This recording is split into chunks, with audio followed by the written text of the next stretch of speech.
السلام عليكم ورحمة الله وبركاته. اللهم صل وسلم وبارك على سيدنا محمد. كل سنة وانتم طيبين. بمناسبة بقى الحر الفظيع اللي احنا فيه هنعمل اسهل واحلى حاجة ممكن تعملوها بمكونات سهلة وبسيطة. معايا هنا بقى بسكوت سادة. بصراحة انا اول مرة اجرب النوع ده من البسكوت. هو ناشف شوية، هتحتاجي دهون اكتر من اللي انا هحطها. انا كنت بستخدم في الاول نواعم، كان حلو قوي. او في بسكوت كده لونه اسود وطويل بجنيه الباكو تقريبا، كان حلو برضو جدا. انت استخدمي اي نوع بسكوت عندك او ممكن تشتريه، بس خلي بالك لو ناشف زودي دهون. يعني زودي مثلا معلقه السمنه تبقى 2 او معلقه الزيت هتبقى معلقتين. خلاص. هضربهم بقى في الكبه بتاعتي. عايزاهم ناعمين على قدر الامكان. لو بقى ما عندكيش كبه او مش هينفع تعمليهم في الكبه، حطيهم في كيس بلاستيك وبالنشابه وخبطي عليهم جامد كده، هتلاقيهم اتفركوا معاكي وبقوا زي الفل ان شاء الله. اهم حاجه يعني ايه، يبقوا ناعمين. انا عايزاهم ناعمين علشان لما احط عليهم الدهون اللي هو الزبده او الزيت يتماسكوا كده مع بعض ما يتفركوش. انا هنا معايا معلقتين سمنه مسيحاهم. خلاص. طبعا وانا بحطهم راح ابني عمال يكلمني ويشد فيا الصغنون، فايدي اتحركت جت بره كده حبه. همسحهم. خلاص. بس هحط بدلهم زيت، هجيب بدلهم زيت ذرة، احط بدله زيت ذرة. قلت هشوف لو احتجت تاني هحط لهم الزيت، لو ما احتجتش خلاص، بس هو انا احتجت وحطيت بصراحة. هضربهم بقى كويس. انا عايزاهم زي ما بقول لكم، كل ما كانوا ناعمين كل ما كانوا سهل ان انتي تعمليهم في الصينيه كده ويطلعوا متماسكين معاكي. حتى وانتي بتقطعيها تبقى بتقطعيها كده متماسكه معاكي، ما بتبقاش بتفرول كتير. زي ما قلت لكم كان النوع دوت اول مره اجربه، وبصراحه اخر مره هجربه. هو حلو في الاكل بس مش حلو في الحلويات. بصوا بقى، لما انا رفعت الكب معاكم كده السكينه اتحركت، فهبتدي بعد ما احط معلقه الزيت اللي انا هحطها دلوقتي هبتدي احوش البسكوت من تحت علشان السكينه ترجع مكانها تاني كده وينفع تشتغل. انا هنا بحط معلقه الزيت اهي. بصوا بقى، ممكن تلعبوا في الحلويات دي بقى براحتك. يعني انت ممكن بعد ما تحطي الجيلي تقطعي فيه فاكهة براحتك، او تحطي كده مكسرات وهو سايح كده زي المية وهو بيتجمد، فتلاقي المكسرات من جوه برضو يبقى شكلها حلو ويبقى طعمها حلو. عايزة تحطي الفاكهة، اي نوع فاكهة انت بتحبيه او ولادك بيحبوه او مش بيحبوه هيحبوه من الشكل يعني حطيه. خلاص. هنا بقى حطيت زي ما قلت لكم الزيت وبضربه. كنت بعدل السكينة. خلاص. هنا كانت نعمت معايا وخلاص، وابتدي احطها في الصينيه. المهم اللي انت بصي الحلوي اللي هو الطريقه دي انت يعني زيني فيها براحتك ومزاجك، ومفيش حاجه حكماكي او مش ماشيين بالورقه والقلم. احنا متعودين ماشيين بمزاجنا. بنعمل الحاجه اللي موجوده عندنا من غير اي افتكاسات. خلاص. انا بقى هنا هحطهم في الصينيه. وبعدين هبتدي، انا لو ما طلعتش بره الصينيه يا جماعه ما بقاش مها. يعني انا كده لو ما ببهدلتش الرخامه ما بقاش مها والله، صدقوني. يعني انتوا هتتفاجئوا في اخر الفيديو بكائن حي قاعد كده على الرخامه جنبي وانا بعمل الجيلي اصلا. ما علينا. بصوا، هفردها كده كويس بالمعلقه. لو عندك الهراسه بتاع البطاطس اضغطي بيها وسويهم كده، خليها مستويه، الصينيه تبقى مستويه.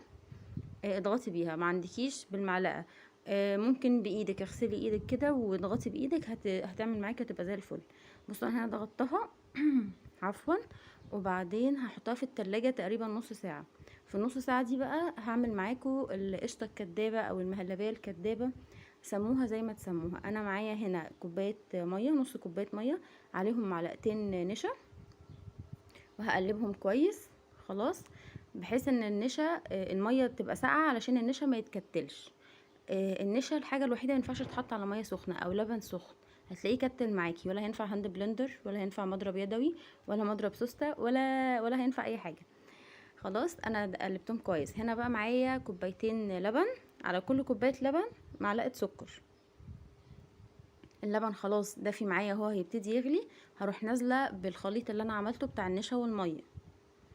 انت عايزه تزودي سكر على فكره حسب التحليه بتاعتك براحتك. انا بحب كل كوبايه لبن ليها معلقه سكر عشان تبقى متعادله كده في الطعم مع الجيلي ومع حلاوه البسكوت.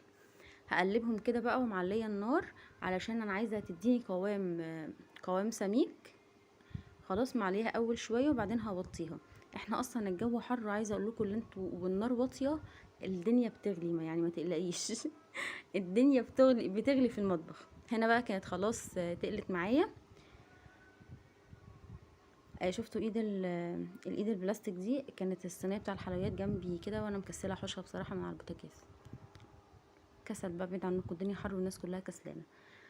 هنا بقى انا بصوا حطيت تحت الحله الكسترات اللي هي المفروض كانت تحت علبه الاسبرين دي. انا عارفه انتوا هتقولوا حاطه ليه ده بقى، انا حاطه هنا عشان افتكر اللي انا اخده برضو ما بفتكرش. بصوا هحط اللي هي، بصي بقى لو حطيتي عليها قشطه، علبه قشطه، بقت قشطه كدابه، هي كده معانا مهلبيه. خلاص انتوا سموها بقى قشطه كدابه، مهلبيه، سموها زي ما تسموها براحتك. هفردها فوق كده فوق البسكوت، وبعدين هحط الصينيه جوه التلاجة. طبعا ليه حتى كوسترات كتير تحت الحله، هقول لكم اللي انا الستيكر بتاع الرخامه انا بحاول احافظ عليه قدر الامكان، بصراحه حلو قوي ومغير لشكل المطبخ، وانا مش عايزه ابوظه. يعني كده مريح نفسيا، اللون الابيض مريح نفسيا وسهل في التنظيف يعني بصوا حلو قوي، فانا مش عايزه ابوظه، رغم ان انا حطيت قبل كده حله سخنه وما بصش، بس الاحتياط واجب برضو. هفردها كده بالمعلقه، بعدين ههزها بايدي كده هزه بسيطه بحيث ان هي كلها تستوي مع بعضها. خلاص، وهحطها في التلاجة تتجمد، وبعدين هنعمل مع بعض الجيلي. عايزاكم تجربوها، طريقه سهله وبسيطه وحلوه ومكونات قليله جدا من غير افتكاسات. يعني عايزه بصوا، ممكن بدل المهلبيه دي ممكن تجيبي علبه كريمه لباني وكريم شانتيه وتضربيهم مع بعض بالمضرب اللي هو الكهرباء، وتحطيها تبقى معاكي تشيز كيك. تزيني بقى بشوكليت، تزيني بجيلي، تزيني بكريم كراميل، باللي انت عايزاه، فاهمه؟ اللي انا يعني اعمليها، بس هي حلوه كده ساقعه يعني مش عارفه اوصفها لكم بصراحه، من كتر ما هي حلوه مش عارفه اوصفها لكم. هنا بقى جوزي كان جه من الشغل وجاب لي جيلي، انا ما كانش عندي الجيلي فخليته يجيبهولي معايا، يجيبهولي معاه. وانا بعمله الزئرد بتاعي حموزه عمال يعيط، فرحت حطيته جنبي على الرخامه. يعني بصوا حتى ايده باينه. انا كنت خايفه وانا بقى بحط الاكياس كده يرجع لورا ويقع بصراحه، فكنت بصوا عايزه اقول لكم كنت متزاوله، اللي هو لا نافع انت في الارض ولا نافع جنبي على الرخامه. وفي الاخر كان عايز يمسك المضرب ويعمل هو.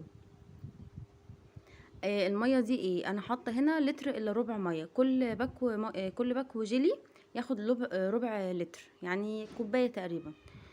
انا بصراحه ما عنديش المعياري، بس عندي الدرق بتاع الخلاط يعني في المعيار، فعملت كده لتر الا ربع، وحطيتهم في البوله وحطيت عليهم الجيلي، 3 اكياس جيلي.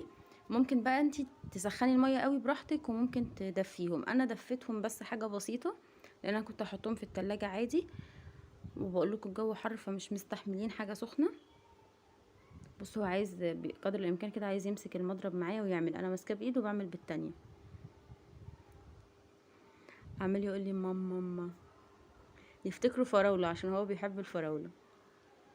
يلا ربنا يحفظ لنا اولادنا كلنا ويبارك لنا فيهم، واللي ربنا ما رزقهوش الذريه الصالحه ربنا يرزقه بالذريه الصالحه ان شاء الله، والحامل ربنا يكمل لها حملها على خير ويرزقها طفل سليم معافى، لا به زياده او نقصان ان شاء الله، باذن الله يكون كده طفل امور زي مامته وباباه. هنا انا كنت بقلبهم كويس عشان ما يعملوش من تحت، لان بقول لكم الميه كانت دافيه. بصوا السلك اللي بيمسكه ده بتاع عقد النور، يعني حتى بصوا اول ما حطيته له الفوانيس نورت ازاي. هنا كانت خلاص بقى ضربتهم مع بعض، فهبتدي احطهم. بصوا طلعتها من التلاجة، مش من الفريزر، من التلاجة متماسكة وبحركها عادي، هي ما بتقعش من الصينية. هحطها كده واروح حطها بقى في التلاجة، انا اخدت معايا في التلاجة بالظبط تقريبا نص ساعة. مش بقولكم لو ما بهدلتش ما بقاش مها، انا لازم افرود كل حاجة حواليا.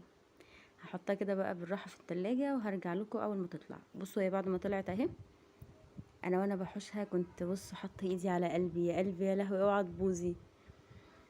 اللي هو الصينيه علقت معايا، كليبس علقت، بس طلعتها الحمد لله سليمه، يعني كانت جميله.